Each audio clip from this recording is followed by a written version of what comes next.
영손과 기도.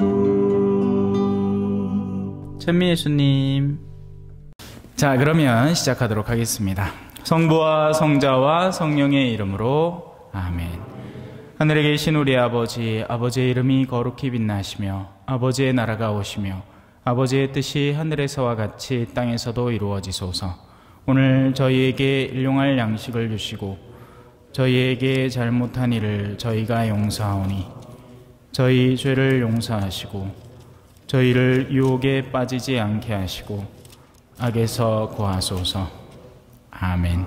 성부와 성자와 성령의 이름으로 아멘. 찬미 예수님. 자, 오늘은 5장 들어갑니다. 지난번에 말씀드린 것처럼 마귀들과 돼지떼라는 제목으로 아주 흥미진진한 내용이 시작이 됩니다. 자, 5장 1절. 그들은 호수 건너편 게라사인들의 지방으로 갔다.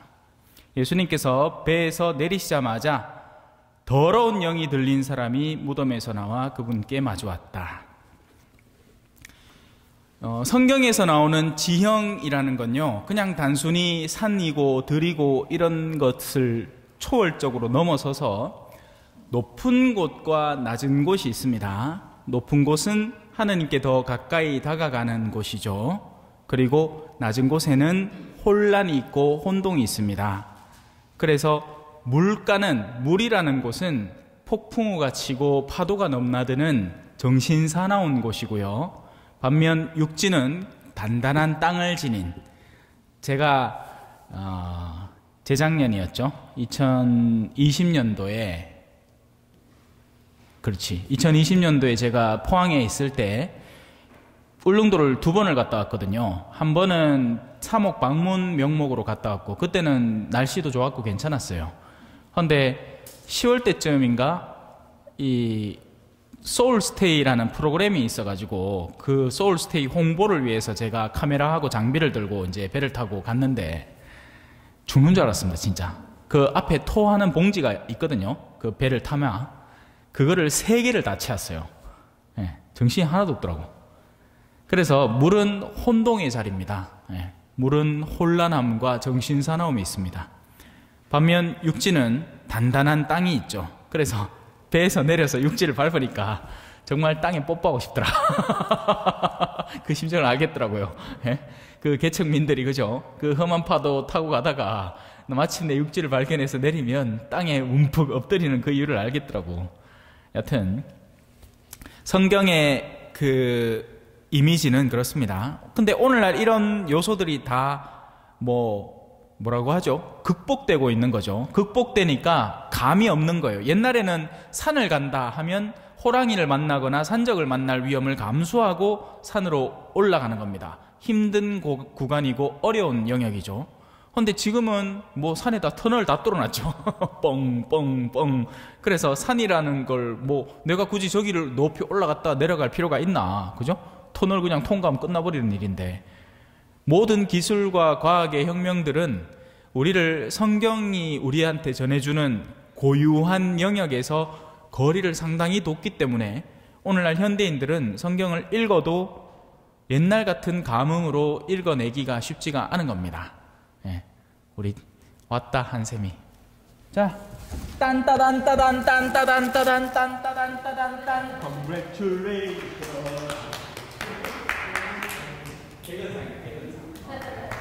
시간이 안 되는데 간단히 좀 뜯어보기.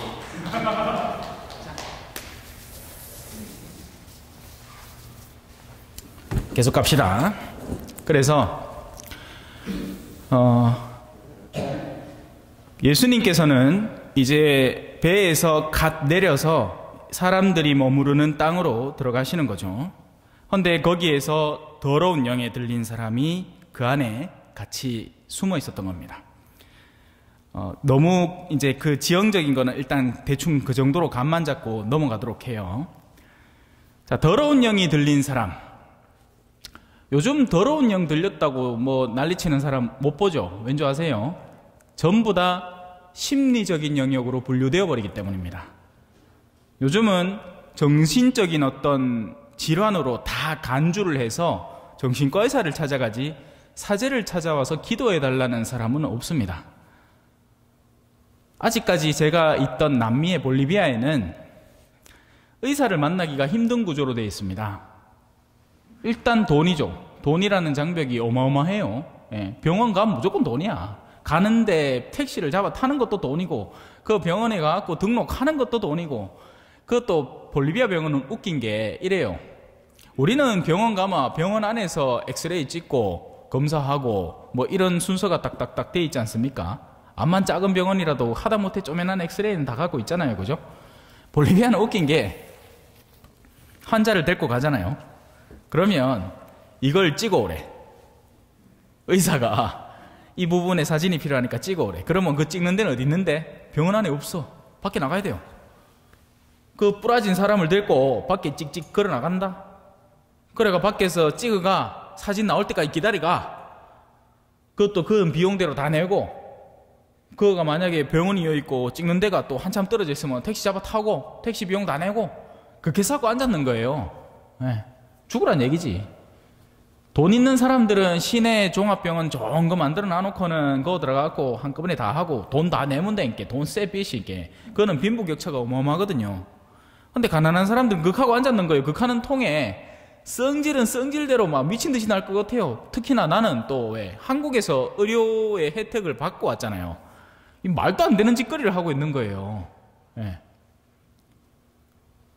그래 진짜 돈 없으면 죽어요. 그러니 오죽하면 이제 성당 문을 그렇게 두드려 대겠느냐고요. 여러분 아프면 뭐 성당 문 두드리겠어요? 아니잖아요. 119 전화하지. 예? 우리는 정말 아름다운 세상을 살고 있다는 걸 알아야 되는데 정작 이 안에 사는 사람들은 잘 모르죠. 이건 당연한 거라고 생각해요. 전혀 당연하지 않아요. 저는 오히려 이번 코로나 사태로 인해서 인력 부족이 일어나고 의료계가 좀 위험 상태까지 도달해 보는 경험을 통해서 사람들이 평소에 누리던 게 이게 정상적으로 누구나 다 막론하고 누릴 수 있는 게 아니라는 걸 체험하는 경험이 더 소중하고 값진 체험이 될 거라고 생각을 합니다. 원래부터 안 이랬어요, 여러분. 여러분들 어릴 때만 해도 병원이 어딨노? 배 아프다 하면 할매가 내 손은 약속이다 하고 말아보지. 나 아직도 기억납니다. 예? 할매한테 이제 나는 경상도 안게 할매 내 배 아프다 하면 야 너 봤나요? 내 손은 약속이고 네 배는 똥배다 하면서 살살 많지만 어느샌가 서르르 잠들고 그랬지. 그지요? 진짜 할매 손은 약손이에요. 왜? 사랑이 깃들어 있잖아요. 자, 지금 제가 설명하는 것 속에도 그런 신비가 같이 깃들어 있습니다. 아픔은 1차적으로 몸이 아플 수 있어요. 2차적으로는 정서가 아플 수 있습니다. 그래서 정신이 고장날 수 있어요. 이성적으로도 못 배워서 아플 수 있어요. 감성적으로도 형성이 덜 돼 있을 수 있습니다. 우리 또 그 부분에 있어서는 또 우리 어르신들의 그 독특한 감성이 있죠. 예. 이 농촌의 정서라는 게 있잖아요. 투박하면서 억시 끈끈한 뭐 그런 거 있어. 막 설명하기 힘든 그런 거. 그래가 오늘도 한 자매님이 내 방 앞에 호박죽을 더 걸어놓고 가쁘다.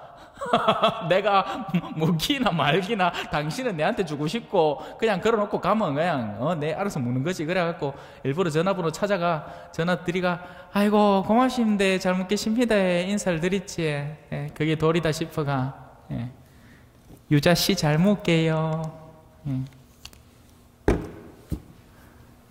감성적으로도 우리가 만약에 그 감흥을 어릴 때부터 보살핌 받지 못하면 그러니까 미숙해져 있는 거죠. 덜 자라 있는 겁니다. 감성이 떨어져 있는 거죠.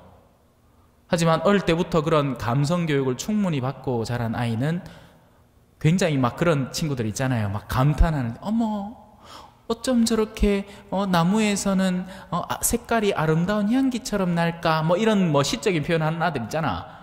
가면 어른들은 니 돌았나 안 가겠어요, 그죠? 니 뭐 오늘 점심 뭐 잘못 먹나? 아까 뭐 이상한 거 먹더만 체했나? 가까이가 아니에요. 감성이 풍부한 거죠. 예. 예술적이고 시적인 감성이 풍부한 겁니다. 그래서 그 감성도 아플 수 있어요. 그리고 너무나 지나치게 풍부한 감성이 지나치게 험한 환경을 만날 때는 조증이나 우울증이 걸리는 거죠. 과하게 막 기뻐한다든지. 개그맨 중에 내보면 안영미라는 개그맨이 있잖아요. 그 사람은 분명히 방송할 때는 살짝 조증기가 있어요. 또 반면에 엄청 우울증이 걸린 듯한 가수도 있습니다. 내가 좋아하는 외국 가수 중에 한 명인데 빌리 아일리시라는 어린 애 가수가 있었거든요. 지금 벌써 다 컸다. 근데 그때 한창 사춘기의 우울을 겪고 있었죠. 노래가 음침해. 예. 사람은 몸도 아프고 정신도 아프고 그 정신 안에는 이성과 감성이 둘 다 아플 수 있습니다. 못 배워도 부족함을 느끼는 거죠. 아프다고 표현할 수는 없지만 이제 배우지 못한 것이 이제 계속 누적될 수 있고 또 그것은 감성에도 영향을 줍니다. 제가 실제로 만난 케이스 중에는 우리나라는 문맹률이 굉장히 떨어져요. 그러니까 거의 다 글을 배웠다는 얘기예요. 하지만 다 배운 거 아니에요, 여러분.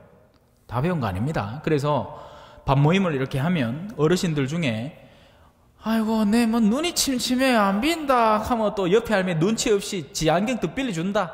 이 보라고 이 돋보기 씌고 보라고. 그게 아닌데 글을 몰래 갖고 그게 부끄럽고 천추에 한이 돼갖고 그래도 밥 모임은 나오고 싶고 신부님 미사 드린다 하있길래 나와갖고 하는데 눈치 없이 옆에 아줌마가 이거 보고 읽으라 하는 기라 돌려가면서 뭐 성경 구절 읽는다 하며 모르는 척하고 괜찮다 해줘야지. 그래 오늘 뭐 안 적었는데 돼요. 예, 걱정 마시소. 그러려니 할게. 자, 그래서 이성과 감성이 다칠 수 있습니다. 아플 수 있어요. 그런데 영혼이 존재하는 거예요. 사람은 영혼이 존재합니다. 그리고 사실상 이 나머지 모든 아픔은 영혼과 기민하게 연결되어 있습니다. 간단한 예로 몸은 왜 아픈가? 안 돌봐서 아파요. 너무 많이 먹어서 아파요. 무리해서 아파요. 왜? 몸을 원래 정상 시나리오대로 굴리면 그래도 어느 정도 간단 말입니다. 예.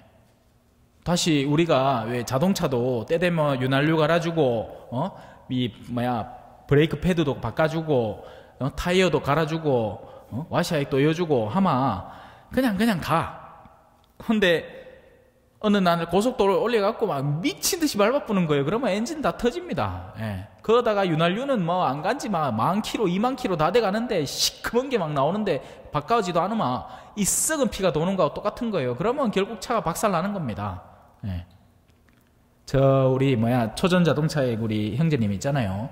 차는 추리해도 그 관리하는 사람이 타고 다니기 때문에 속은 깨끗할 기라. 근데 거꾸로인 사람들 많죠. 자매님들 중에 차는 쫑긋 타고 다니는데 윤활유 한 번도 안 바꿨는 기라 안에 썩어나고 있는 거예요. 그런 사람들이 이제 중고차라고 떡 내놓으면 그 차는 팔리도 안 해. 예. 껍데기만 이쁘지. 영혼이 많은 것들을 관장하는 겁니다. 영혼의 탐욕이 일어날 때 쓸데없이 음식을 과하게 먹고 싶다는 욕구가 생겨나고 육체는 그 영혼의 목종을 해서 자기의 몸을 미친 듯이 굴리는 거죠. 영혼이 간음하는 욕구에 사로잡혀 갈 때 자기가 얼마든지 아내와 돈독하게 맺을 수 있는 관계에서 파괴되고 이 다른 관계 안에서 이상한 영역으로 자꾸자꾸 나아가서 그걸 불려 나가는 거죠. 그러면서 위험도를 점점 가중시켜 나가는 거 아닙니까? 그러니까 이 모든 우리 인생사에 적지 않은 거의 대부분의 일들이 영혼이라는 것을 제외하고 생각할 수가 없는 겁니다. 연계되어 있는 거예요. 영혼의 영향을 받고 영혼의 영향을 주는 거죠. 결국 또. 예. 아식스라는 옛날에 왜 운동화 메이커 있었잖아요. 그죠? 아니마 사나 인 식스 꾸에르포 사노. 이가 이제 건강한 몸에 건강한 정신이 깃든다. 예. 그건 거꾸로도 마찬가지예요. 건강한 정신을 통해서 건강한 몸을 형성해낸다. 예. 그게 아식스가 뜻하는 바예요. 라틴어죠. 예.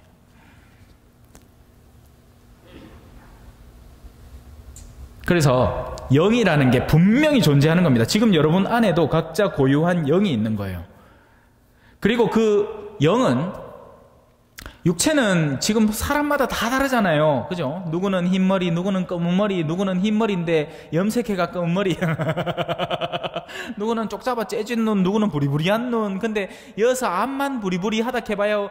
저 볼리비아 동네 눈 제일 작으나 갖다 놔도 가 눈이 더 커.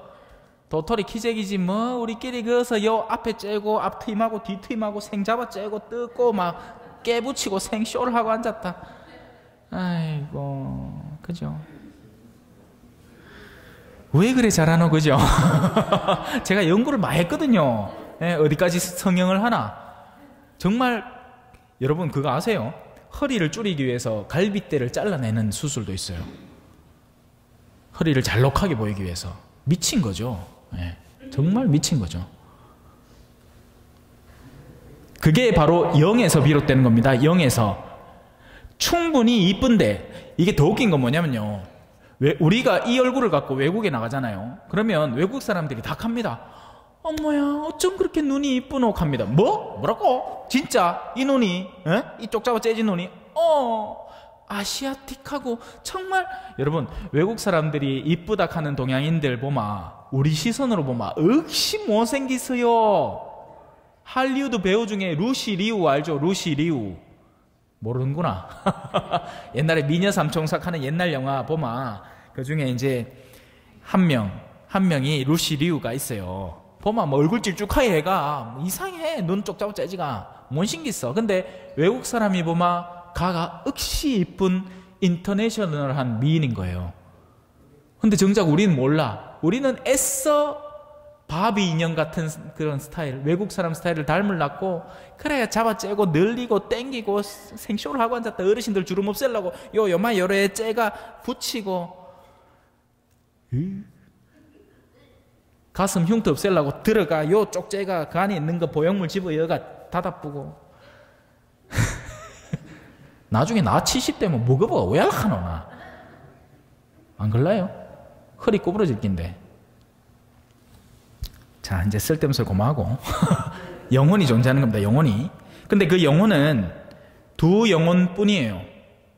엄밀히 얘기하면 영혼에는 분명한 방향성이 존재하는 겁니다. 하나는 맑고 깨끗하고 밝은 영이에요. 그리고 다른 하나는 오늘 복음에 나오듯이 더러운 영이죠. 기본 노선이 쉽게 바뀌지 않습니다. 여러분, 무슨 말이냐 하면 더러운 영이 잠깐 동정을 바랄 때가 있습니다. 맑은 영이 잠깐 길을 잃을 때가 있어요. 그런데 이 근본 노선은 잘 안 바뀝니다. 물론 바뀔 수 있죠. 가능성은 존재해요. 그래서 복음이 전해져야 하는 거고요. 그래서 예수님이 끊임없이 마을을 돌아다니면서 복음을 가르친 겁니다. 왜? 가르침을 듣고 변화를 이루도록 시도를 한 거죠. 하지만 잘 안 바뀝니다. 이건 마치 10년을 술도가니에 빠져 살아온 사람이 술을 싫어하는 가르침을 한 번 들었다고 해서 그날로부터 술을 싫어하게 되는 게 아닌 거하고 똑같은 거예요. 중독되어 가는 거죠. 영혼은 자신이 선호하는 방향, 어둠의 방향에 중독되어 갑니다. 그래서 이 어둠의 방향을 지니고 있는 사람은 곁에 가면요, 억시 불편해요. 그래서 이 맑은 영이 어두운 영을 만나면 사실은 항상 항시적으로 어떤 종의 혐오감을 늘 느낍니다. 이 사람은 뭔가 뒤틀려 있는 거예요. 마음이 올곧지 않은 거죠. 뭔 얘기를 하나 하면 꼭 거기 반대되는 꼬롬한 얘기를 해가 상대의 마음을 뒤죽박죽을 만들어놔야 자기 성이 차는 사람들 주변에 있죠. 어두운 영을 지닌 사람들인 거예요. 이 사람은 행복하지 않은 거죠. 그러니 딴 사람의 행복을 보더라도 무너뜨리고 싶은 겁니다. 딴 사람이 기뻐하는 꼬락서니를 못 보는 거예요. 제가 찾은 결과입니다. 어이야. 뭘 그런 결과를 찾니? 감 잡히시죠? 감만 잡으면 됩니다. 예. 그게 영이 추구하는 방향입니다. 그리고 이 영의 방향을 뒤집는 걸 회개라고 하는 거예요. 그래서 회개는 언제든지 일어날 수 있습니다. 회개는 순식간에 일어나는 거예요. 문제는 뭘까요? 금세 다시 되돌아가 있어요. 성당에 와서 신부님 강론 듣고 그래 맞습니다 역시 맞네요 잠깐 눈물 찔끔 짜고는 집에 가면서 또 남편하고 당신이 하고 싸우마 말짱 도루묵인 거죠. 반대도 예를 들어서 마음이 항상 꼬롬한 사람인데 예를 들어서 무슨 뉴스에 정인이 사태 보면서 왜 그럴 수가 있노 이런 식의 잠깐의 선의를 바랄 수는 있지만 선의 자신의 본성은 아닌 거죠. 그런 사람도 뭐 예를 들어서 뭐 강아지가 다리를 쩔룩거리면서 걸어 그러면 억시 아파해. 근데 지 남편한테 자기가 사정없이 영혼의 다리를 부러뜨리고 있다는 건 전혀 감각하지 못하는 채 살아가는 거죠. 자, 이 정도 했으면 충분히 알아들으신 것 같습니다. 지금 표정을 보니까 알아들으신 것 같아요. 자, 그 더러운 영이 들린 사람이 무덤에서 나와 그분께 마주옵니다. 자, 지금부터는 더러운 영의 특징들을 한번 살펴보겠습니다. 첫째, 무덤입니다. 무덤이라는 곳은 뭡니까? 옛날에 우리 왜 그 수박밭에 원두막에 딱 올라가갖고 근처 동네 아들 모이가 옹기종기 놀다가 담력 시험 한다 하면서 우리 선산 땅에 공동묘지 그거 있는데 무슨 풀 하나 나 있는 거 아나? 그거 오늘 꺾어 오면 내 니를 인정해 줄게. 그러면 이제 무덤 가는 기지 이제. 그러면 이제 동네 형들 먼저 가갖고 워 개쌌고 막 얼마나 재밌던 동 크지요.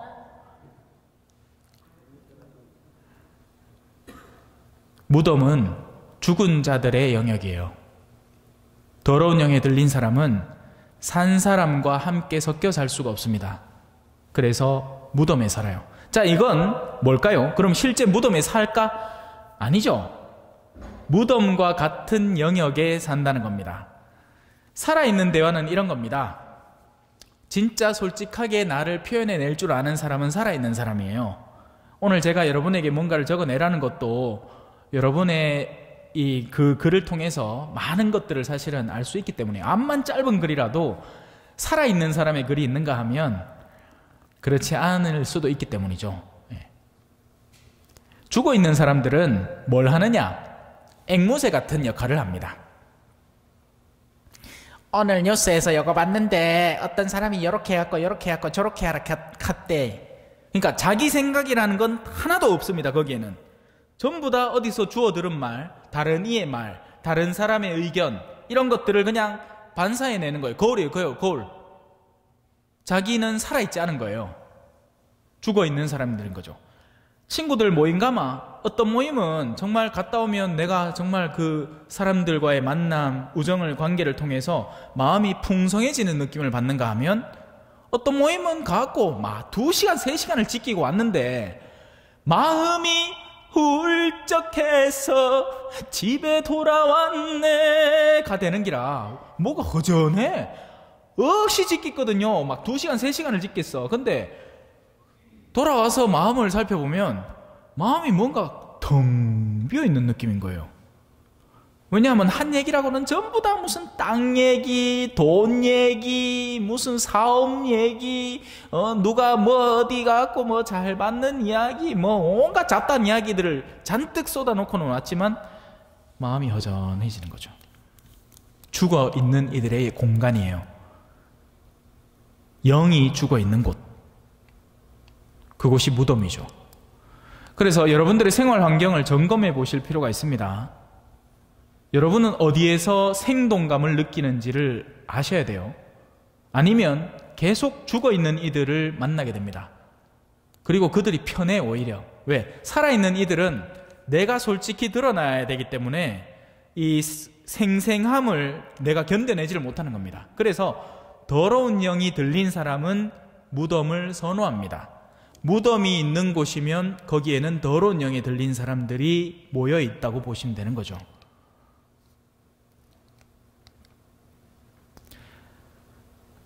두 번째, 쇠사슬입니다. 어느 누구도 더 이상 그를 쇠사슬로 묶어둘 수가 없었다. 이 쇠사슬이 의미하는 건 뭘까요? 규율과 올바름이 그에게는 쇠사슬처럼 느껴지는 겁니다. 너희는 내 멍에를 메고 나에게서 배워라. 주님의 멍에가 그들에게는 쇠사슬로 느껴지는 거죠. 그래서 이 사람은 그 어떤 세속의 규범조차도 걸리적거리는 걸 무조건 싫어하기 때문에, 왜냐하면 그게 자신의 자유의 관념이거든요. 나는 온전히 누구에게도 간섭받지 않은 존재로 거듭나고 싶은 욕구를 갖고 있는 거예요. 모든 종류의 쇠사슬을 다 끊어버리는 거죠. 심지어는 신호도 안 지켜. 술 먹고 운전하는 거 여사라. 아, 우리 동네는 괜찮아. 다 이래 해. 쇠사슬이고 자시고 뭐 다 끊어보는 기라. 아무 상관없거든. 죄송합니다. 이런 마이크 줄도 다 끊어보는 기라. 상관없거든요. 내 알아서 한다. 느껴지죠? 그 분위기. 여보, 제한속도. 내가 다 알아서 잘한다. 오늘 내 깜짝 놀랐는데요. 물론 뭐 가는 어려서 그렇다고 칩시다. 오늘 수녀님한테 내가 뭐 하나 전달해 드릴게. 우리 수녀 말고 제가 아는 다른 수녀님 가까이 사시는 분이 있어가지고 전해 드릴 게 있어가지고 가는데, 그 외관에 삼부 쇼핑 있잖아요.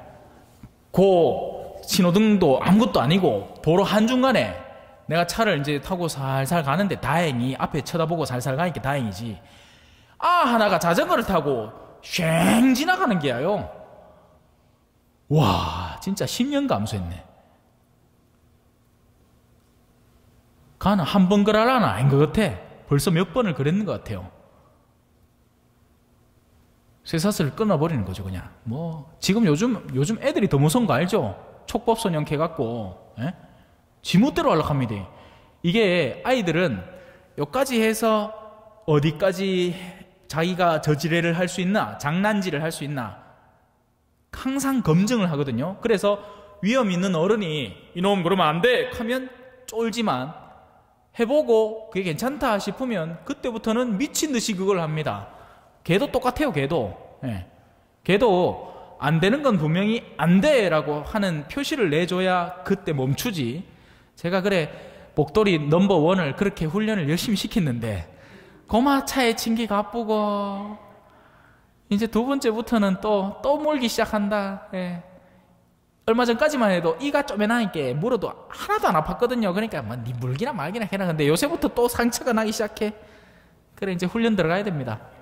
안 돼 할 때는 단호하게 안 돼 이렇게 해줘야 돼요. 쇠사슬이 필요한 겁니다. 쇠사슬은 무조건 나쁜 게 아니에요. 쇠사슬은 우리 사이에 올바로 협약한 올바른 규정들과 규율들인 거죠. 그건 지켜져야 마땅한 겁니다. 나는 그런 거하고 아무 상관없어 이런 사람일수록 뭐다? 그러면 더러운 영이라는 거죠. 더러운 영은 자유를 갈구하거든요. 지 멋대로 하고 싶어 하는 거예요. 자기가 상정한 세상에 살고 싶어 하는 겁니다. 그게 더러운 영의 특징이에요. 의외로 우리 주변에 더러운 영이 걸린 사람이 있습니다. 그런 사람에게는 올바름과 규정과 규율이 필요한 거죠. 제멋대로 하면 안 되는 거예요. 저는 예를 들어서 전례 같은 데 있어서는 괜찮은 건 다 괜찮아요. 근데 아닌 건 아닌 거예요.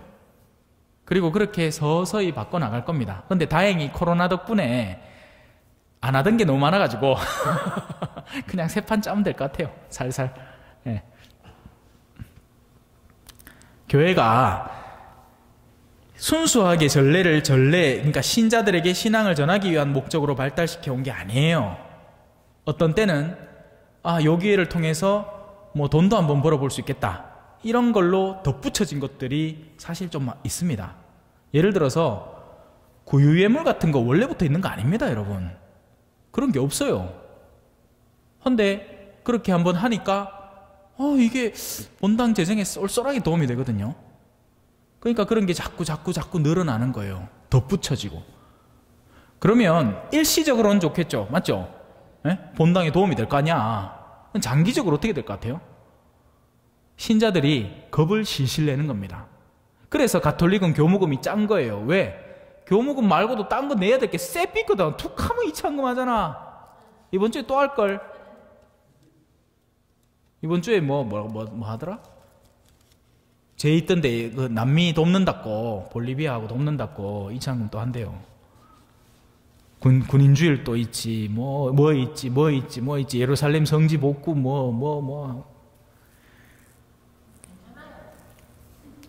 그러니까 우리 어르신들은 벌써 버릇이 돼가 괜찮은 거죠. 젊은 사람들은 안 그래요. 네? 아니 그러니까 도우는 게 나쁘다는 게 아니라, 근데 그걸 너무 규정화 시켜놓고 선의에 기대해야 할 부분을 너무 이렇게 우격다짐으로 뽑아내는 거죠. 네. 그래요. 자, 넘어갑시다. 쇠사슬 이야기하다가 너무 오래 머물렀다. 여기서 그냥 살겠다, 쇠사슬에. 자, 이미 여러 번 족쇄와 쇠사슬로 묶어두었으나 그는 쇠사슬도 끊고 족쇄도 부수어버려 아무도 그를 휘어잡을 수가 없었다. 물리적인 쇠사슬을 이 당시에는 실제로 일어난 사건, 정말 강렬한 체험이었기 때문에 그걸 기억하고 이 복음서가 남겨진 거지만, 이 쇠사슬의 본래적인 의미를 이해하겠죠? 영적인 쇠사슬인 겁니다. 한 사람을 훈련시키고 단련시키는 과정들을 말하는 거예요. 예를 들어서 신학교에서도 비슷한 일이 있는데요. 신학교엔 대침묵 규정이 있잖아요. 신학생들이 전부 다 지키느냐? 안 지키는 놈들 쎄삐 있습니다. 근데 그걸 무엇이라고 생각하는 거야? 이런 걸 파괴하고 무너뜨리는 게 자기들 딴에는 그게 나 이렇게 깨어있는 사람이다. 아니죠. 결국 그게 다 자기한테 나중에는 손해로 다가갑니다. 그 대침묵을 견뎌내야 나중에 사제생활에 홀로 방 안에 있으면서 혼자 뭐 하겠어요? 대침묵 하잖아. 혼자 뭐 하겠노? 뭐 주줄주줄 지키겠나? 복돌아 니는 내하고 알콩달콩 잘 살자 하면서 혼자 막 찌질찌질 지키면 또라이. 방 안에서는 입국 다물고 있는 거예요. 근데 그걸 신학교 때부터 훈련하는 겁니다. 안 가면 결혼하든지, 예? 결혼하면 듣기 싫어도 들어야 되나? 그죠? 예? 이제 좀 쉬고 싶은데 옆에 이제 일 실컷 하고 막 땀 뻘뻘 흘리고 이제 막 지쳐 죽겠는데 옆에 들어오면 여보 들었나? 우리 아가 있나? 여러 학교 가고 여러 딱 하면 또 그거 들어줘야 안 되나? 그럼 자동 대침묵 없지. 하지만 신학교 훈련 과정은 사제 생활을 위한 앞선 멍에인 겁니다. 주님의 거룩한 멍에인 거죠. 이유가 있어서 다 거기 규정되어 있는 거고 지켜야 하기 때문에 거기 있는 거예요. 쇠사슬은 필요한 겁니다. 자유를 억압할 필요는 없어요. 하지만 규정과 규율과 훈육은 반드시 필요한 겁니다. 아들 중에 보면 안 됐다고, 안 됐다고, 차는 안 됐다고 그냥 하고 싶은 대로 도라 합니다. 안 해요. 그렇게 해서는 안 됩니다. 아닌 건 아닌 거라고. 자, 진짜 너무 오래 머문다. 넘어갑시다. 그는 밤낮으로 무덤과 산에서 소리를 지르고, 자, 더러운 영의 첫 번째 특징은 사기에 사는 공간이 무덤이라는 것이고, 두 번째 특징은 쇠사슬이라는 거죠. 영혼을 옥죄려는 시도를 하는 모든 것들을 파괴하고 무너뜨리는 겁니다. 무시하는 거예요. 세 번째 것은 시끄러움입니다. 더러운 영은 시끄러워요. 하지만 지금 여러분이 듣기에는 제 목소리도 시끄럽겠죠. 제 웃는 소리도 싫어하는 사람은 역시 많더라. 신부님 좀에만 짧게 웃으면 안 돼요. 좀에만 짧게 웃으면 안 돼요. 뭐 아이고, 절이 싫으면 중이 나가야지, 그죠? 절을 왜 옮기노? 그거 우리 베로니카 자매님이나 좋다하지. 싫다한 사람은 역시 싫어합니다. 자, 시끄러움이라는 건 귀에 들려오는 시끄러움이 아니에요. 착각하지 마세요. 마음이 시끄러운 겁니다. 더러운 영은 그 마음이 한시도 조용할 날이 없습니다. 특히나 죄책이라는 게 있잖아요. 죄책은 마음을 떠나질 않아요. 그래서 가장 멍청한 짓을 하고 있는 거죠. 자기의 죄책을 스스로 부여잡고 그걸 견뎌내면서 사는 사람이야말로 뭔 사람이다? 속 시끄러운 사람인 겁니다. 어떻게 해야 돼요? 현명한 신자라면 어떡할까요? 내 안에 존재하는 어두움은 하느님이 얼마든지 풀어줄 수 있고, 그리고 그걸 위해서 고해성사라는 아름다움을 만들어 놓으신 거예요. 근데 안 써. 나는 우리 초전 신자들 이해는 합니다. 예. 주임 신부잖아요. 그러니까 내 얼마나 얼굴 팔리겠노, 그죠? 하지만 제가 거듭 이야기하지만 저는 여러분들의 얼굴을 몰라. 봐도 몰라. 걱정 마시고 고해소에 들어와야 돼요. 제가 진짜 이번에 웃겼던 건 뭐냐면, 이번에 가천 가고 선남 갔잖아요. 성사 몇 명 줬을 것 같아요? 한 성당당 50명씩 줬습니다.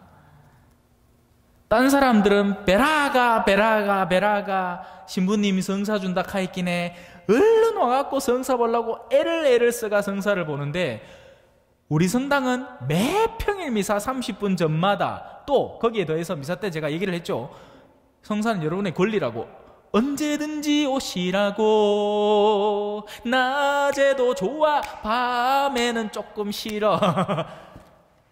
안 와. 그러니까 이게 얼마나 귀한 기회인지 모르는 거죠. 여러분, 성사는요 자주 오는 기회가 아니에요. 나중에는요 여러분들이 성사를 보고 싶어도 볼 수 없는 때가 올 겁니다. 그때는 땅을 치고 후회해도 늦을 거예요. 성사는 기회 있을 때 보는 겁니다. 성사는 준비돼서 보는 게 아니에요. 항상 사람들 하는 핑계 있죠. 아직 준비가 안 돼서. 그러면 그 준비 언제까지 해야 되는데? 얼마나 해야 되는데? 평생 가도 못합니다. 어떻게 하실래요? 왜? 우리의 눈은 깨끗하게 닦으면요 더 맑아지거든요. 그러면 또 새로운 게 보이는 거예요. 닦으면 더 깨끗해져, 더 세밀한 부분을 볼 수 있게 되는 거죠. 그래서 옛날부터 성인들은 한 달에 한 번씩 정기적으로 성사를 보기를 권했습니다. 그래, 정말 천만다행이다 저는. 그죠? 매달 200명씩 성사 본다 해봐라. 제가 얼마나 뒤겠습니까? 근데 그래 알아서 안 봐줘 있긴 해. 얼마나 피난동. 이제 아예 성사주로 가가 나는 딴 일 할 준비하고 갑니다. 뭐 누가 오겠나 어머 주면 되고, 그러니까 뭐 딴 거 준비해 가가 뭐 노래도 하고 낙서도 하고 그하다 한 명 오면 아이고 어서 오시라고 선사 주고 깨끗하게 씻어가 집에 보내고. 아닌 게 아니라 여러분, 30분 전에 미사 주는 신부님 봤습니까? 누가 있어요? 나 아직 한 번도 못 봤네. 끼끼 좁아야 15분 전이고 보통 다 10분 전에 들어가고 그냥 짝짝짝짝짝 끄고 보내쁘잖아. 그럼 보는 사람도 마음이 급해갖고 막 그래가 훈련된 게 그거잖아요. 성부와 성자 성령님으로 지난 성사 보고 처음입니다. 주일 미사 한 번 빠지십니다. 하고 기다린다. 자, 넘어갔다. 돌아옵시다. 시끄러움입니다. 마음이 번잡해요. 그 마음의 번잡함은 가장 근본적으로 영혼의 방향성의 어두움에서 기인하는 겁니다. 영혼이 밝음을 지향하지 않으니 어둠에서 끊임없이 더러운 물이 쏟아져 나오는 겁니다. 이는 마치 마음이라는 어떤 수조가 있는데, 그 수조에 수도꼭지가 두 개 있어요. 하나를 틀면 맑은 물이 나오고 하나를 틀면 꾸정물이 나오는데, 꾸정물을 틀어놓고는 수조를 깨끗하게 하겠다고 매번 치워대는 사람하고 똑같은 거예요. 1차적인 작업은 뭐겠어요? 이걸 잠궈야 돼요. 근데 이 잠그는 작업은 전문가만 할 수 있어요.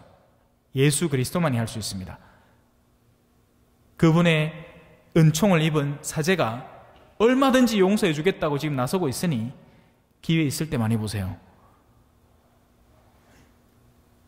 그리고 하나만 더 덧붙일게요. 고해는 부끄러워야 죄를 멈춥니다. 여기서 고해보고 저기서 고해보면 그 죄는 안 사라지기 시작합니다. 시끄러움 넘어갑시다. 세 번째가 아니고 네 번째죠. 무덤, 쇠사슬, 소음. 네 번째, 자해입니다. 자해. 자기 스스로를 괴롭히는 거예요. 근데 이게 재밌는 게 뭐냐면, 자, 우리 자해하면 뭐 떠오릅니까? 아들 중에 있잖아요. 집안에 엄마 아빠 뭐 싸우고 하는 아들 보면 손목에 보면 흉터 막 나 있어요. 왠 줄 알아요? 죽으려고 끊는 게 아니고 나 여기 살아있다고 끊는 거예요. 그걸 이해하셔야 돼요. 가들은 죽으려고 끊는 게 아니고 죽을 지경으로 내가 괴로우니 이걸 봐서 제발 내가 살아있음을 인지해달라고 끊는 겁니다. 왜냐하면 진짜 죽으려고 하면 죽어보기 때문에 그래요. 더 많은 관심과 사랑과 애정이 필요한 거죠. 하지만 자해하는 겁니다. 자기 스스로를 괴롭혀요. 더러운 영에 들린 사람은 스스로를 괴롭힙니다. 그런데 자기가 자기를 괴롭게 하고 있다는 사실 자체도 어떤 때는 인지를 못해요. 내가 쏟아놓는 것들이 구정물이잖아요. 그러니까 내가 보는 건 항상 나는 선글라스를 끼고 항상 보기 때문에 항상 주변이 다 어두운 걸로 착각하는 거야. 그러니까 주변이 어두우니까 내 마음은 또 다시 어두워지는 거죠. 이걸 해소할 수 있는 방법은 뭐겠어요? 이걸 벗으면 돼. 그러면 어머야, 요 그림이 그려져 있었네? 어머야, 저 트리도 있네? 어머야, 세상 이렇게 아름답고 좋구나. 사람들의 선의와 사랑은 좋고 아름답고 값진 거구나. 아, 그로 인해서 세상은 살만한 거고 내 마음은 충분히 기쁠 수 있구나. 이래야지 맞는데 이 사람은 계속 자해하는 겁니다. 자기 마음도 어둡고 그 어두움으로 주변을 어둡게 물들여 버리죠. 그러니까 선의를 갖고 있던 사람도 얼마 못 버티고 그래 니는 니 혼자 놀아라 하고 도망가 버려요. 그러니까 더 어두워지죠. 지금 제 얘기를 들으면서 떠오르는 사람들이 있죠, 그죠? 뭐 본인 스스로가 떠오를 수도 있겠지만 보통은요, 내가 뿜어내는 어두움을 자기 자신은 잘 몰라요. 뭘 뿜어내는지 모르기 때문이죠. 열매를 보면 압니다. 열매를 보면 내 주변에 사람들이 표정이 밝으면 나는 밝게 살고 있는 거예요. 근데 그게 아니잖아요. 그러면 거기에는 뭔가 문제가 있어도 심각하게 있는 겁니다. 그런데 착각은 하지 맙시다. 예수님을 바라보던 바리사이의 얼굴은 밝았을까 어두웠을까? 어두웠어요. 그러니까 그런 사람들한테 쫄 필요는 없어. 평균적으로 보면 돼요. 평균적으로 저를 만나서 기뻐하는 사람이 얼마나 많은지. 오늘도 성모울타리 사장님 와가지고 이제 저한테 그거 주고 갔습니다. 경옥고. 내 주는 거 먹다가 배 터져 죽지 싶다. 빵하고 오늘 농갈라 줬는 빵 있잖아요. 예? 그거를 우리 성모울타리 사장님이 저한테 갖다 준 거예요. 제 것도 있어요. 걱정 마세요. 예. 같이 농갈라 먹자고. 그래, 그 개근상 핑계로 농갈라 준 거지. 그래요. 자해하는 겁니다. 스스로를 괴롭히는 거예요. 자, 이 자해의 개념에 대해서 이해를 한번 잘 해봅시다. 왜냐하면 자해하면 안 되니까요. 그죠? 하나의 자해죠. 바보 아닌 다음에는 즉시 멈춥니다. 맞죠? 내가 내 뺨을 때리니까 아프잖아. 그럼 멈춰야지. 그죠? 근데 재밌는 사건은 뭐냐? 찰칵! 나는 안 아파. 근데 이 사람은 10년 뒤에 그 맞은 걸 떠올리고 내 뺨을 때립니다. 니 와 나 때리는데? 너 와 나 때리는데? 이 사람은 자해한 거예요. 몰라. 지가 한지 몰라. 자기는 아니라고 생각하는 거죠. 철떡같이 믿고 있는 거예요. 아니에요. 예를 들어서 제가 지켜봐온 수많은 이 관계들 속에서 이런 게 있습니다. 아내가 남편을 하루에 한 차씩 때립니다. 그리고 남편은 최종적으로 바람을 펴요.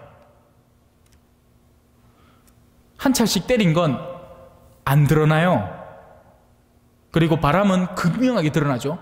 그러면 세상 사람들은 그 남편을 지탄해버립니다. 아니에요. 아내가 때리기 시작한 거예요. 매일같이 구박하고 월급은 쥐꼬리만큼 벌어오면서 이게 뭐고 내 자존심 상으로 내 친구들하고 나왔고 지금 우리 친구들은 전부 다 어디 해외여행 갔다 가는데 당신은 내한테 해줄 게 뭐고 도대체 오늘 아는 와 이런 무식하게 나와가지고 서울대도 못 가고 쪽팔리게 내가 어디 자랑도 뭐해. 매일같이 머리 내 대상포진 걸렸을 때 맨키로 스트레스 이빠이 받게끔 해놓고는 그래 남편이 이제 잠자리도 안 해. 잠자리도 안 해. 남자는 이 기능이 항상 살아있기 때문에 뭐라도 위안을 받아야 되는데 잠자리도 안 해. 근데 그 하다가 큰일 났다. 직장에 비서가 하나 들어왔네. 30대 비서인데 노처녀인데 야는 야대로 외로운기라. 부장님 여기 결제 서류 받으세요 하고는 하고 나간다. 마음이 있어. 서로 마음이 확인돼 붙는기라. 그럼 어쩌겠어. 타오르는 거지. 헐헐헐헐 끝난기라. 하지만 그 매는 누가 시작했느냐? 아내가 시작합니다. 아무것도 아닌 줄 알았던 일상의 구타가 연속적으로 이어져서. 그런데 지금 제가 또 이런 얘기 하면 있잖아요. 저는 또 이제 이런 것들을 유튜브에 같이 공개하잖아요. 그러면 유튜브에서 저마다 각자 사연이 막 저한테 옵니다. 신부님 어떻게 그렇게 얘기를 하십니까? 저는 그냥 하나 예시로 예를 들어서 그럴 수 있다는 걸 드러낸 거지. 모든 관계가, 그러니까 남편이 바람 피웠다고 무조건 그게 다 아내 잘못이다 이 말을 하는 건 아니에요. 착각하지 마세요. 네. 자, 다시 돌아옵시다. 자해를 이해하셨죠? 우리의 영적인 자해는 멀찍이 돌아오는 겁니다. 그러면 이걸 뒤집으면 거꾸로도 가능하겠죠? 내가 씨앗을 심어 놓잖아요. 그러면 당장 수확이 안 돼요. 그리고 저는 알아요. 제가 초전에서 심는 씨앗들은 제가 거둘 씨앗들이 아니에요. 지금 여기서 제가 3년 동안을 성실하게 복음을 전하고 나면요, 봉사자들이 생겨날 겁니다. 그러면 그 봉사자들은 정말 투철한 신앙 안에서 봉사를 할 거예요. 왜냐하면 봉사도 봉사 나름이거든. 보여주기 위한 봉사가 얼마든지 있을 수 있거든요. 이 사람들은 하느님 앞에 자신이 성실하게 신앙에 응답하기 위해서 하는 봉사가 아니라 내가 지금 이걸 해놓으면 저서 뭐라카겠노? 하고는 보란듯이 뭔가를 하는 사람들이 있기 때문에 그래요. 이런 사람들은 얼마 못 갑니다. 칭찬해 줄 때는 뭘 하다가 칭찬이 그쳐지는 순간 그 즉시 그 일을 놔버리는 거예요. 그러면 본당이 휘영청. 왜? 차라리 그 직분을 일찌감치 딴 사람에게 조금씩 나눠줘서 했더라면 괜찮았을걸. 지가 한다고 버팅이다가 나중에 확 나쁘는 기라. 그러면 와장창 무너져 버립니다. 그 파트가. 그런 케이스들을 자주 봤어요. 네. 문어발처럼 뭘 맡고 있는 사람들을 조심해야 됩니다. 제대로 하고 있는 게 아니에요. 꾸준하고 성실하게 제 역할을 하는 사람이 보물 같은 사람이에요. 그런 사람들은 찾기 힘듭니다. 자, 이제 어느 정도 정돈이 됐습니다. 특징들을 잘 살펴봤죠. 자, 이제 예수님과의 만남을 한번 살펴봅시다. 그는 멀리서 예수님을 보고 달려옵니다. 이거 참 희한하죠. 예수님이 그 사람한테 다가와서 뭘 치유해주고 이러려는 게 아니에요. 그 더러운 영에 걸린 사람이 예수님에게 달려오는 겁니다. 그리고 그 앞에 엎드려 절해요. 엄청 자신을 낮추는 척을 하는 거죠. 하지만 비밀은 거기에 있지 않습니다. 외견에 속으면 안 돼요. 흔히 이런 일들이 일어나는데요. 천국의 열쇠라는 그 책이 있습니다. 우리 신학생들 필독서하고 같은 책이에요. 나중에 기회 되면 꼭 한번 읽어보세요. 정말 좋은 책이에요. 거기 보면 지시엄 신부님이라는 사람이 나오는데요. 그 신부님이 이제 중국 선교를 간답시고 가는데 처음에 마중 나온 중국인 부부가 등장을 합니다. 엄청 잘해줘요. 하지만 그네들의 목적은 신부님을 환송해서 성당에 정말 복음의 씨앗을 펼치는 게 아니라 제 욕심으로 하는 거죠. 그러니까 신부님의 일을 최종적으로는 가로막는 것밖에 안 되는 거예요. 이런 일들이 통상적으로 많이 벌어집니다. 여느 일선 본당에서도 말이죠. 처음에 갔을 때 어이구야 하는 사람들 치고 그 어이구야를 꾸준히 하는 사람은 드뭅니다.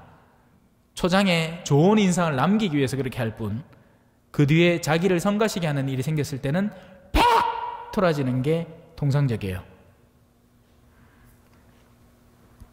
여기 나오잖아요. 지극히 높으신 하느님의 아들 예수님. 얼마나 미사여구 잘 씁니까? 그죠? 네? 딴 사람들 똥구멍 잘 간질해 받는 기라 권력 앞에 넙죽넙죽대면서 항상 권력을 예찬하는 그런 움직임들에 힘써왔던 거죠. 예.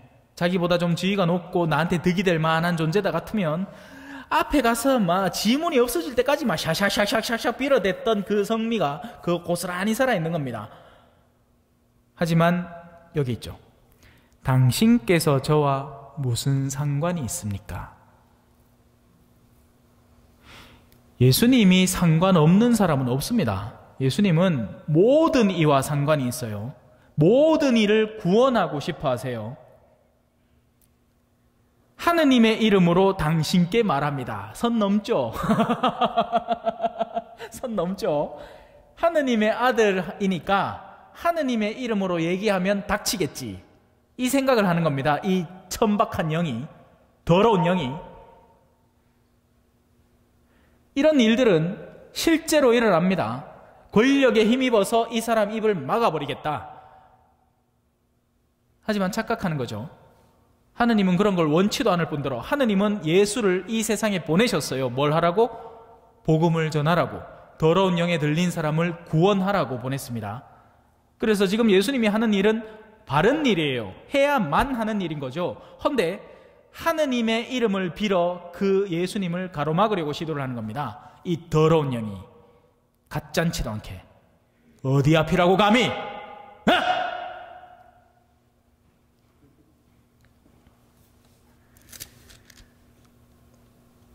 하느님의 이름으로 당신께 말합니다. 저를 괴롭히지 말아주. 언제 괴롭혔습니까? 아니 예수님 여 온 지 얼마 됐다고? 예? 예수님 이제 금방 호수 건너가 여 왔는데 짜들아 온 지 얼마 됐다고 무슨 괴롭힘을 얼마나 시켰다고 그래요? 아니요, 아무 짓도 안 했어요. 예수님은 심지어 다가서지도 않았습니다. 지가 다가왔지. 지가 다가와갖고 온갖 종류의 살 있는 짓을 다 하디만은 이제는 괴롭히지 말아달래. 괴롭힌 적 없다.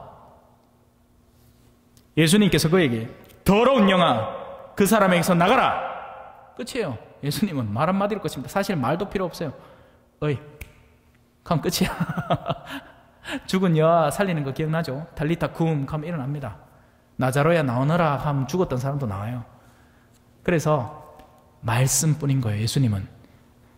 하지만 예수님의 이 말씀은 실질적인 힘 앞에서 십자가로 드러나죠. 최종적으로.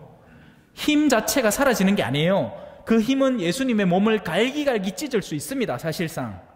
하지만 예수님의 말씀은 남아있는 거예요. 예수님 말씀은 유효합니다. 그리고 그 말씀은 심지어 갈기갈기 찢긴 몸도 부활시키는 거죠. 그게 우리의 신앙이니까요. 우리의 신앙은 이 살아있는 생애 동안 뭔가를 바로잡자는 게 아닙니다. 그렇게 될 수가 없어요. 악인들은 계속 득세할 겁니다. 정치는 계속 뒤틀려 있을 거예요. 이놈이 승했다가 저놈이 승했다가 생쇼를 할 겁니다. 그러니 우리는 말씀에 붙들려서 영원을 바라보면서 살아야 돼요.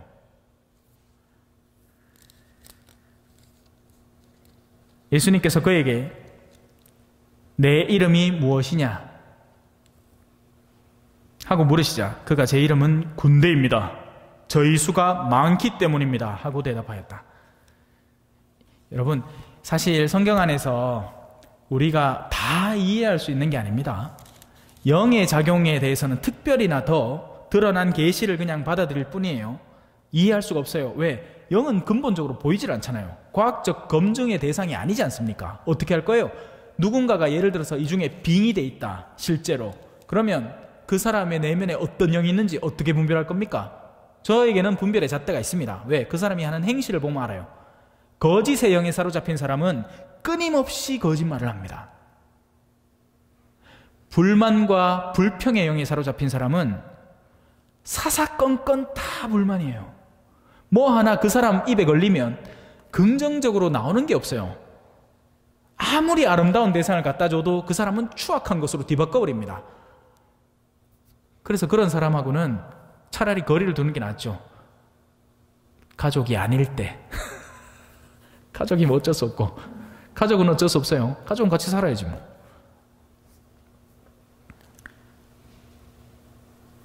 많은 수의 영이 하나의 영 속에 자리할 수 있는 겁니다. 무서운 거죠. 받아들이는 만큼. 아닌 게 아니라 막달라 마리아 알죠? 그 다른 구절에 어떤 게 적혀 있습니까? 7 영이 들어있었던, 기억납니까? 성경 읽어보신 분들은 알아요.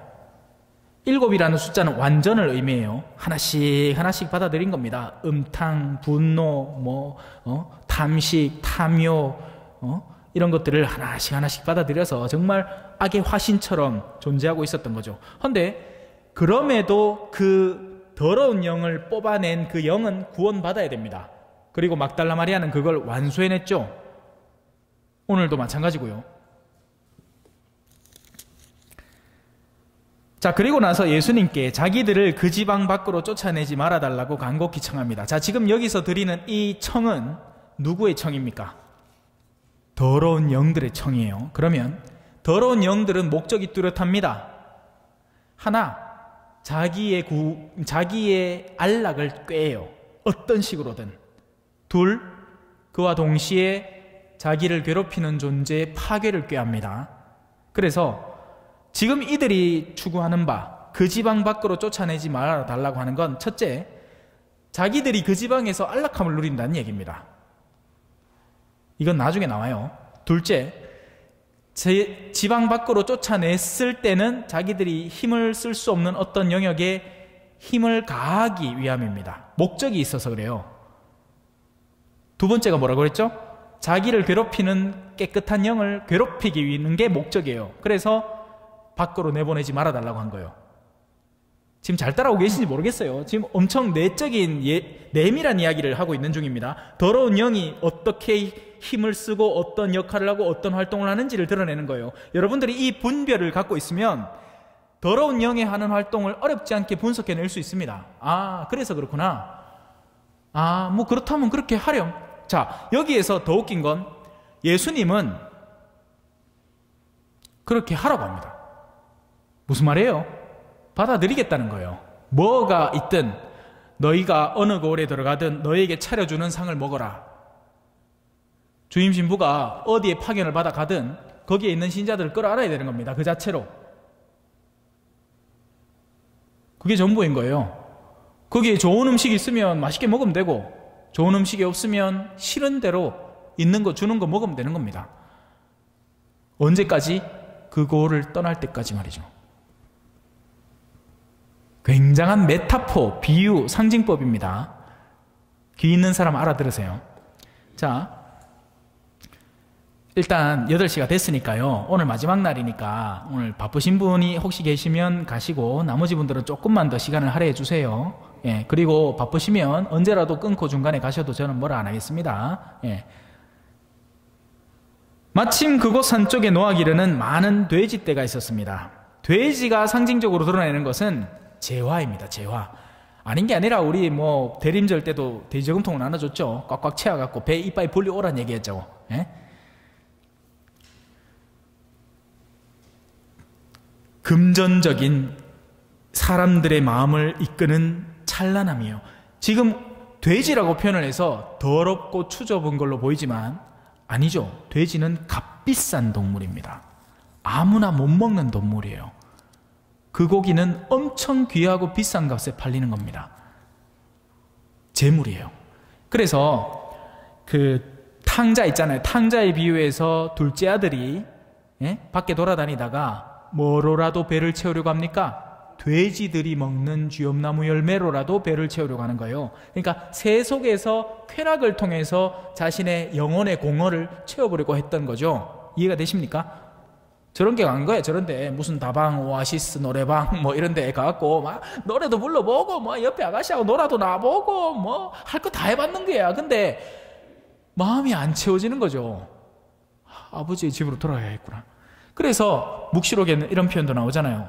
뜨겁든지 차갑든지 해라. 미지근하면 나는 너희를 입에서 뱉어버리겠다.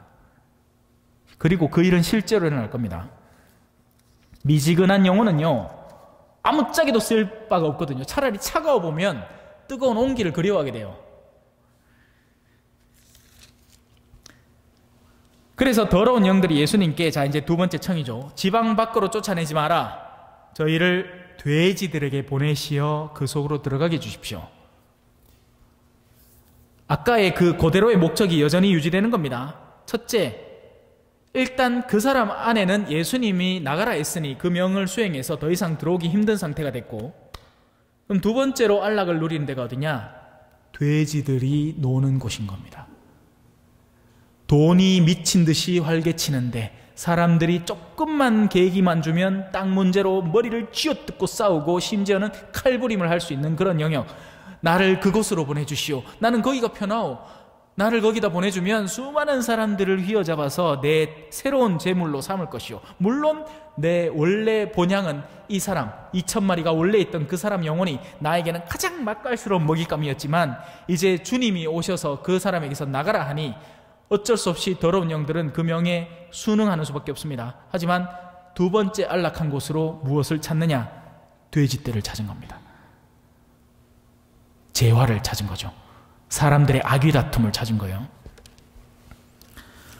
자, 예수님은 너무 간단하게 허락하십니다. 예수님께서 허락하시네. 이게 말이 쉬워서 허락이죠. 성당 건물 무너뜨리는 대신에 여기 더러운 영에 걸린 사람 하나 구원해도 되겠습니까? 물론 뭐 이런 질문을 할 이유는 전혀 없겠지만, 행여라도 만약에, 자, 여러분 앞에 여러분의 온갖 유서 깊은 역사가 가득 담겨 있는 이 초전성당, 40년의 유구한 역사, 적진성당, 저는 더 되죠. 용봉도 어마어마하더만, 역사만 치마.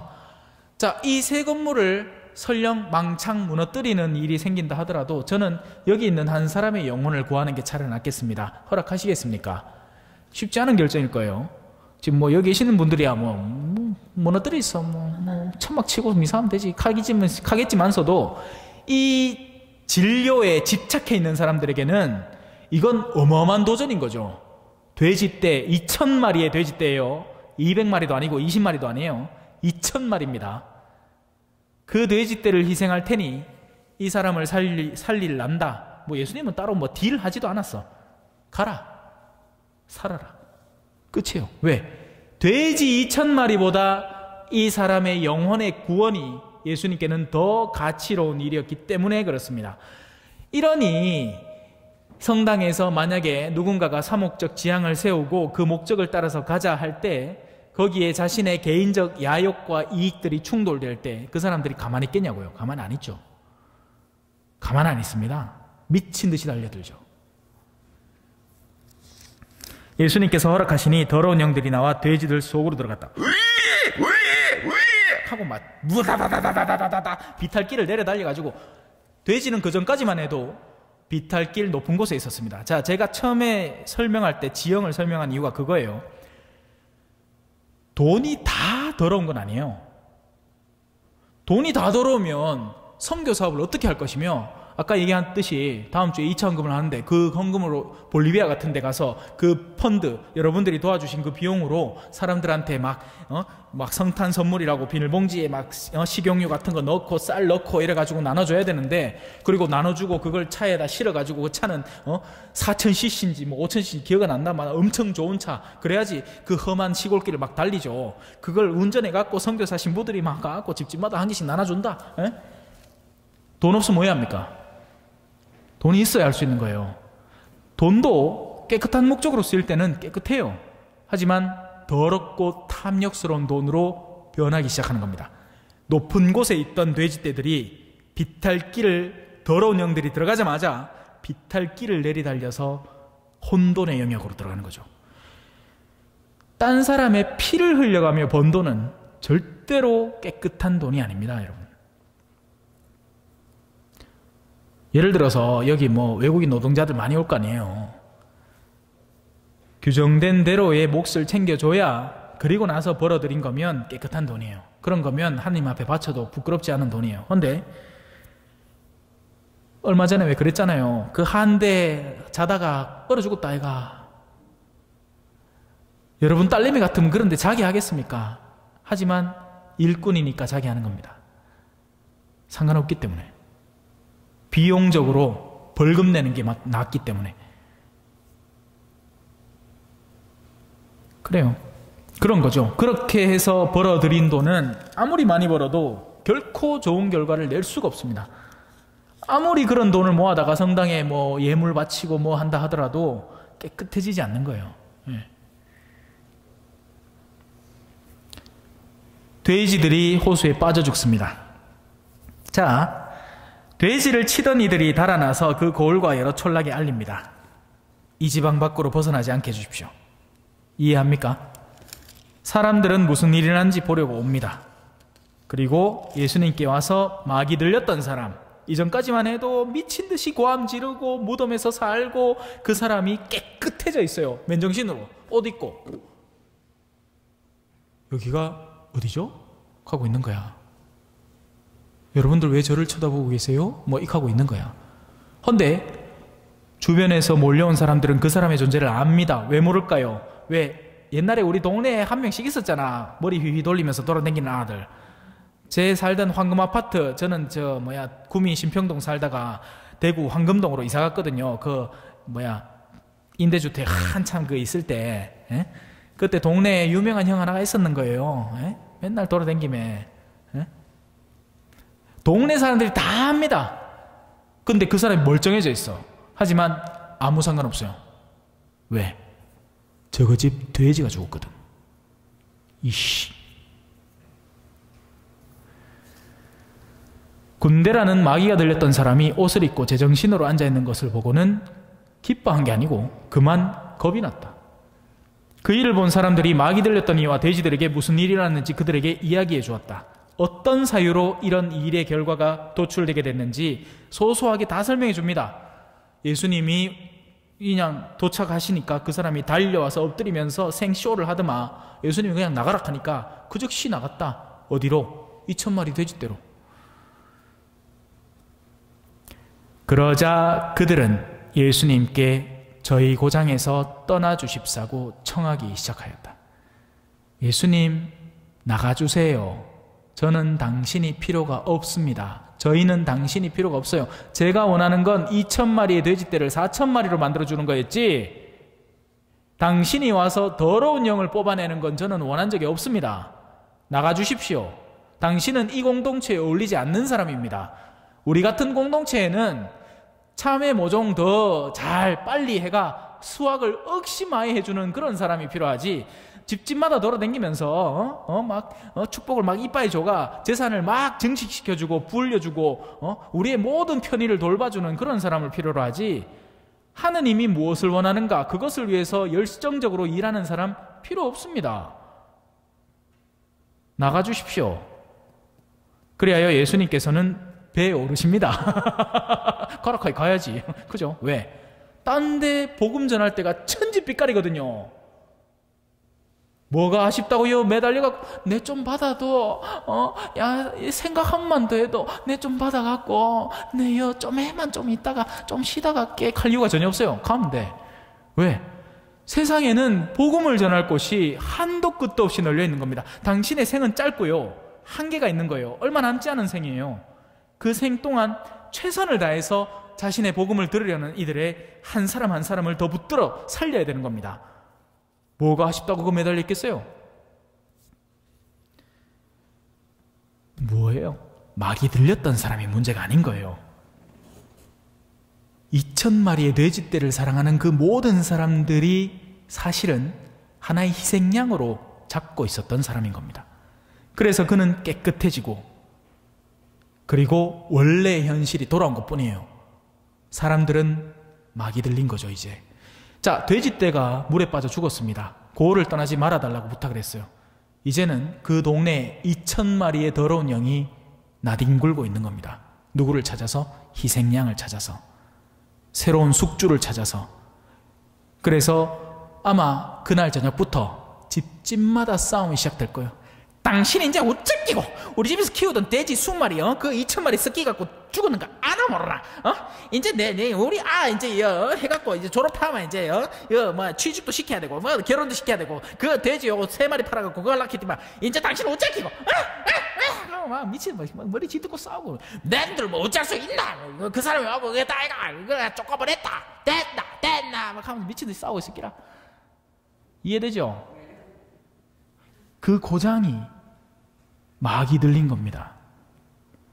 예수님을 붙들었어야 할 그 고장이 예수님을 쫓아냄으로써 마귀가 들려버린 거죠. 무시무시한 일이 벌어지는 겁니다. 그때부터는.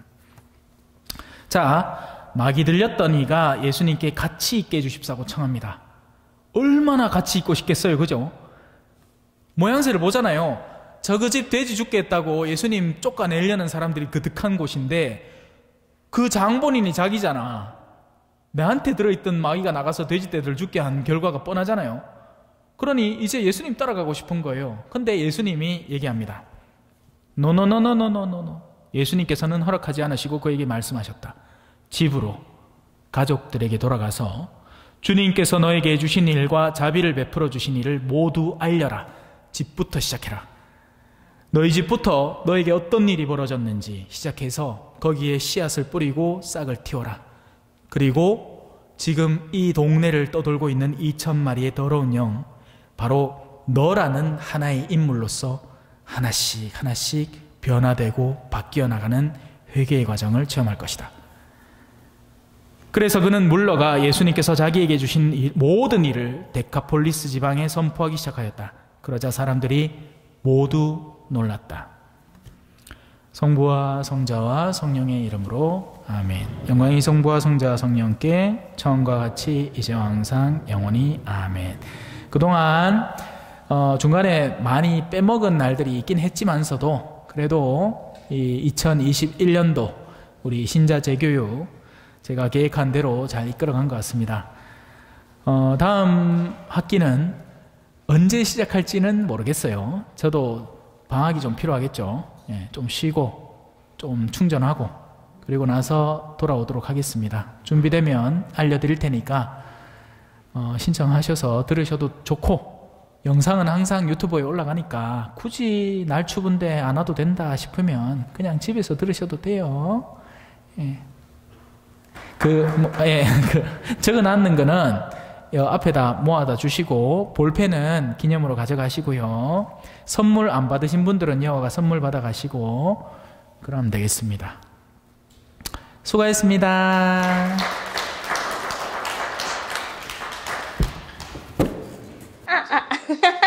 찬미 예수님, 겸손과 기도.